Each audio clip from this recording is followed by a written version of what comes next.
Darling Krishna ಅಭಿನಯದ brat CCL sixer ಅಂತಾನೆ ಚಾಲ್ತಿಯಲ್ಲಿರುವ ಡಾರ್ಲಿಂಗ್ ಕೃಷ್ಣ ಅಭಿನಯಿಸಿರುವಂತಹ ಸಿನಿಮಾದ ಒಂದು ಬ್ಯೂಟಿಫುಲ್ ಟ್ರೈಲರ್ ರಿಲೀಸ್ ಆಗಿದೆ. ಟ್ರೈಲರ್ ಮಾತ್ರ ಮಸ್ತ್ ಆಗಿದೆ. ಈ ಚಿತ್ರದ ಟೈಟಲ್ ಕೂಡ ಯುನೀಕ್ ಆಗಿದೆ. ಫ್ಯಾಮಿಲಿ ಡ್ರಾಮಾ ಜೊತೆಗೆ ಕಮರ್ಷಿಯಲ್ ಸ್ಟೋರಿ ಇರುವಂತಹ ಸಿನಿಮಾ ಆಗಿರ್ಬೋದು ಅನ್ನೋದು ಟ್ರೈಲರ್ ನೋಡಿದಾಗ ಅನ್ನಿಸ್ತು.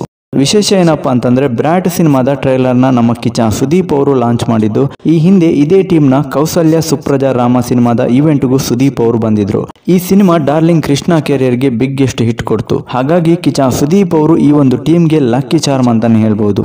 ಇನ್ನು ಈ ಸಿನಿಮಾವನ್ನ ಬಚ್ಚನ್ ಡೈರೆಕ್ಟರ್ ಶಶಾಂಕ್ ಅವರು ನಿರ್ದೇಶನ ಮಾಡಿದ್ದಾರೆ. ಮಂಜುನಾಥ್ ಹಾಗೂ ಬದ್ರಿನಾಥ್ ಅವರು ಡಾಲ್ಫಿನ್ ಎಂಟರ್ಟೈನ್ಮೆಂಟ್ ಬ್ಯಾನರ್ ನಡಿಯಲ್ಲಿ ನಿರ್ಮಾಣ ಮಾಡಿದ್ದಾರೆ. ಬ್ರ್ಯಾಟ್ ಇದೆ ಅಕ್ಟೋಬರ್ 31ಗೆ ರಿಲೀಸ್ ಆಗ್ತಿದೆ. ಸುದೀಪ್ ಸರ್ ತುಂಬ thank you. And actually Sudeep ಸರ್ಗೆ ತುಂಬ ಪ್ರೆಷರ್ ಜಾಸ್ತಿ ಅಂದರೆ ನನ್ನ ಸಿನಿಮಾಗೆ ಬಂದಾಗ, ಯಾಕಂದರೆ ಅವ್ರು ಬಂದಾಗಲೆಲ್ಲ ಸಿನಿಮಾ ಹಿಟ್ ಆಗ್ತಾಯಿದೆ. ಸೊ ಈ ಸಿನಿಮಾನೂ ಬಂದಿದ್ದಾರೆ. ಸೊ ನನಗಿಂತ ಆ್ಯಕ್ಚುಲಿ ಅವ್ರಿಗೆ ಪ್ರೆಷರ್ ಜಾಸ್ತಿ ಇದೆ. ಆ್ಯಂಡ್ ಅವ್ರ ಪ್ರೆಷರ್ ತುಂಬ ಚೆನ್ನಾಗಿ ಹ್ಯಾಂಡಲ್ ಮಾಡ್ತಾರೆ ಸರ್.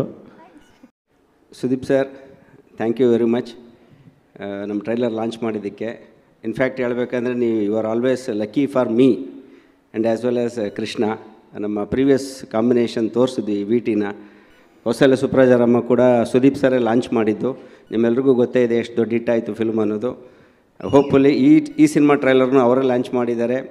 ಇದು ಕೌಸಲ್ಯ ಸುಪ್ರಜಾರಮ್ಮಗಿಂತ 10 ಟೈಮ್ಸ್ ದೊಡ್ಡ ಹಿಟ್ ಆಗುತ್ತೆ ಅಂತ ನಾನು ಅಂದ್ಕೊಂಡಿದ್ದೀನಿ. First of all Sudeep sir, thank you very much ನಮ್ಮ ಫಿಲ್ಮ್ ಟ್ರೈಲರ್ ಲಾಂಚ್ ಮಾಡಿದ್ದಕ್ಕೆ. I am really honoured. Thank you. And one more glad news ಅಂದರೆ Sudeep sir is such a good cricketer also. And ನಮ್ಮ movie ಈಗ based on cricket and it is so thrilling for us. Sudeep sir ಬಂದು ನಮ್ಮ trailer launch ಮಾಡಿದ್ದಕ್ಕೆ. ಹಾಗೆ ಕೃಷ್ಣ ಅವರು last CCL full series ನೋಡ್ತಾ ಇದ್ದೆ ನಾನು, league matches. Wonderful team effort and cricket ಆಡ್ತಾರೆ ಅವರು. ಸೊ ಹೋಪ್ಫುಲಿ ನಮ್ಮ ಫಿಲ್ಮಲ್ಲೂ you have played very well and you'll make it a blockbuster hit, I think.